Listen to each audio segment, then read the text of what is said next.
Ma'lumotlari tarqalgan 15 million o'zbeklar. Bu chindan ham hakerlik hujumimi yoki navbatdagi zamonaviy talonchilikmi? So'nggi kunlarda O'zbekiston jamoatchiligi jiddiy va xavotirli xabarlar bilan yuzlashdi. Taxminlarga ko'ra, 15 millionga yaqin fuqaroning shaxsiy ma'lumotlari tarqalib ketgan bo'lishi mumkin.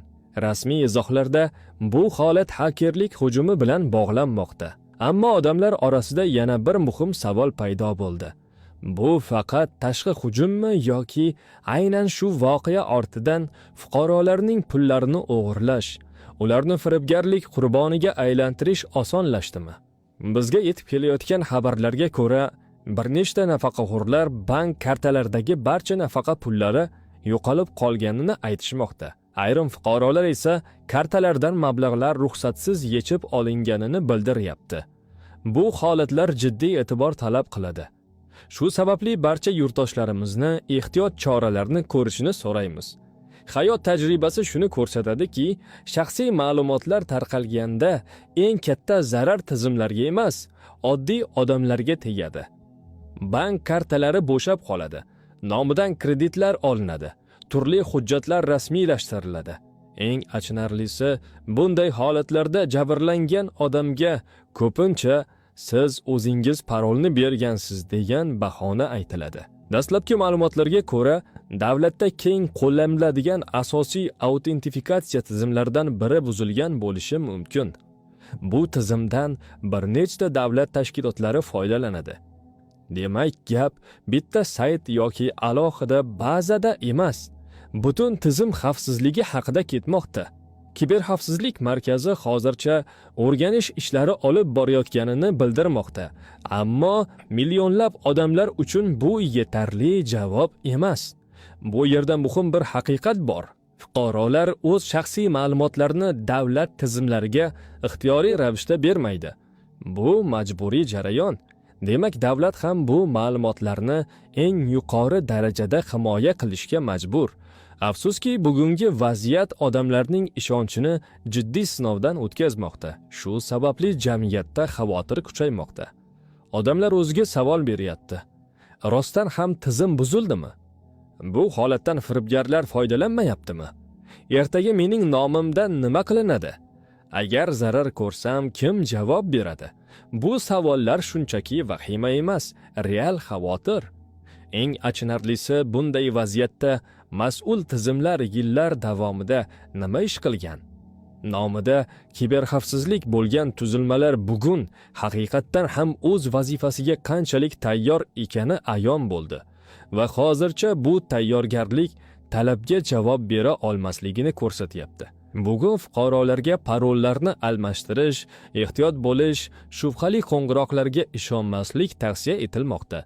Albatta bu kerakli choralar, ammo asosiy mas'uliyat baribir oddiy odamlar zimmasida bo'lishi mumkin emas. Asosiy mas'uliyat shaxsiy ma'lumotlarni yig'gan, saqlagan va himoya qilishi shart bo'lgan tizimlarda. Bu voqea oddiy yangilik bo'lib qolmasligi kerak. Chunki gap faqat bugungi muammo haqida emas, gap bunday holatlar ertaga yana takrorlanmasligi haqida va eng muhimi, millionlab odamlarning ishonchi qanday tiklanishi haqida. Agar rostdan ham davlatning muhim autentifikatsiya tizimi buzilgan bo'lsa, bu alohida xodimning xatosi emas, balki tizimli muammo ekanini anglatadi. Yillar davomida kiberxavfsizlik uchun mablag' ajratilgan bo'lsa-da, birinchi jiddiy sinovdayoq millionlab odamlarning ma'lumotlari xavf ostida qoldi. Bu esa tabiiy savolni tug'diradi. Agar buni ham himoya qila olmagan bo'lsa, unda bu tuzilmalar nima bilan shug'ullangan? Jamiyat quyidagi savollarga aniq javob kutyapti. Qaysi tizimda muammo bo'lgan? Qachon aniqlangan? Nega vaqtida chora ko'rilmagan? Kim javobgar va nega bu haqda ochiq va to'liq axborot berilmayapti? Bunday vaziyatda sukut xavfni yanada kuchaytiradi. Noaniqlik firibgarlarga qulay sharoit yaratadi va yana oddiy fuqaro jabrlanadi. Shuni alohida aytish kerakki, shaxsiy ma'lumotlar bilan ishlash oddiy texnik masala emas. Bu konstitutsion mas'uliyat. Fuqarolarning shaxsiy hayoti daxlsizligi davlat tomonidan kafolatlangan. Agar bu kafolat amalda ishlamasa, bu jiddiy huquqiy va siyosiy muammo hisoblanadi. Shu sababli mazkur holat bo'yicha nafaqat ichki tekshiruv, balki mustaqil va ochiq tekshiruv o'tkazilishi shart. Natijalari jamoatchilikka oshkora e'lon qilinishi, aybdorlar esa lavozimidan qat'iy nazar javobgarlikka tortilishi kerak. Aks holda bu voqea yopilib ketadi va kelajakda yana takrorlanadi. Eng yomoni shundaki, ko'riladigan jazolar ham millionlab odamlar duch kelgan xavfni to'liq bartaraf eta olmaydi. Chunki shaxsiy ma'lumot bir marta tarqaldimi, uni ortga qaytarib bo'lmaydi. Bugun foydalanilmasligi mumkin, ammo qachon va kim tomonidan ishlatilishini hech kim bilmaydi.